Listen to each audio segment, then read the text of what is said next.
You are not designing a program and then looking for people. You are looking for people and then designing interventions that work best for them. You know, in short, it's hearing the lived experiences of the people who are accessing our services and really hearing them and using that to then build our service design instead of what we think people want or what we want them to want.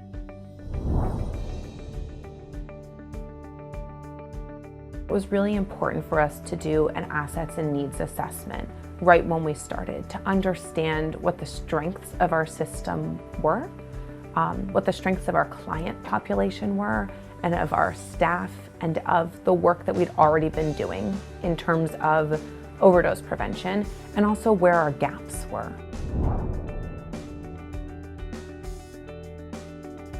Something that is typically stigmatized, typically kicks people out of housing, typically kicks people out of all kinds of community and social settings. We're saying that's your expertise. Actually, we need that right now. I'm newer to this space, and a lot of times my patients are more knowledgeable than I am about what the habits are, what the habits of people in their community or on their block are doing. So a lot of times my conversations start with, hey, tell me what you're doing. You know, how are you using?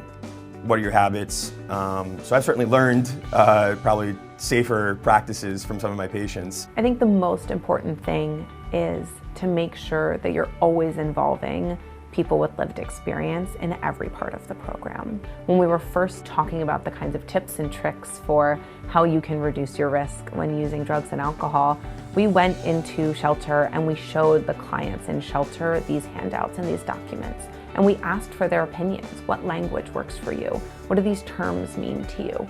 What would feel more appropriate or what would feel more helpful for you?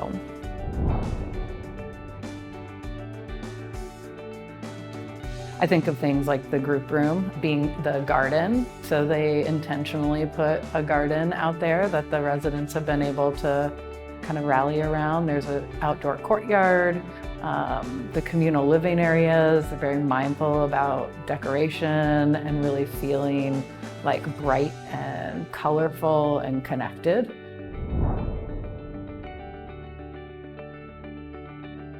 We paid our peer responders. This wasn't a free job. And so payment is a huge part of that, especially for the peer responders that live this life and are the only ones that can lead authentically in that work.